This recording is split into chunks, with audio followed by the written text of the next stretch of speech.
Quand j'étais petite, j'ai eu l'immense privilège d'être témoin de la ponte de tortues de mer à l'état sauvage. À l'époque, c'est-à-dire il y a plus de 20 ans, ce n'était pas aussi touristique qu'aujourd'hui. À vrai dire, les gens ne s'y intéressaient pas autant. Observer la nature, ce n'était pas encore à la mode. Aujourd'hui, l'observation de ce phénomène est interdite à cause des abus. Le vol des œufs de tortue revendus à prix d'or, mais également les touristes qui, pour vouloir se prendre un selfie avec une pauvre tortue occupée à donner vie à ses enfants, ne font que perturber leur tranquillité et l'état naturel des choses.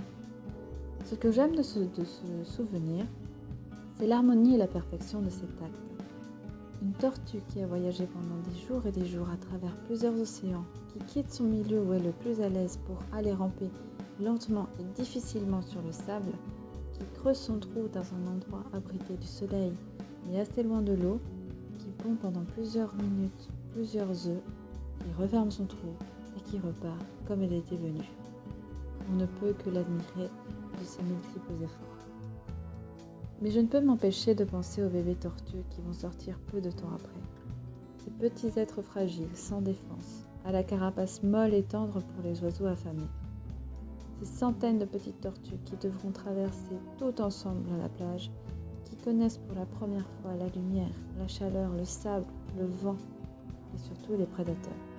Ces petites tortues qui ne peuvent compter que sur leurs petites nageoires et espérer atteindre la mer le plus vite possible. Elles ne l'ont jamais connue et pourtant elles savent que c'est là qu'elles doivent aller. Une fois dans cette eau salée, elles ne seront pas à l'abri pour autant. Quelques minutes après leur premier pas, elles devront faire leur première brasse.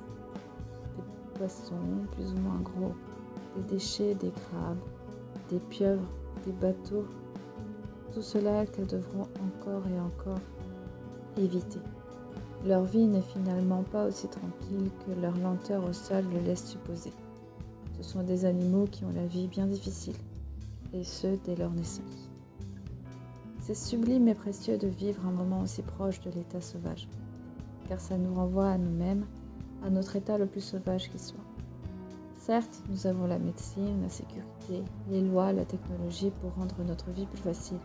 Mais au final, nous sommes comme une petite tortue qui cherche uniquement à aller dans l'eau, qui doit se dépêcher pour l'atteindre, et que si on a de la chance, si on fait les bons choix, et si on est bien accompagné, on peut espérer de vivre assez pour voir le monde, et revenir à cette plage de départ, plus sage et plus fort, et de permettre à d'autres petites tortues de voir le monde à leur tour.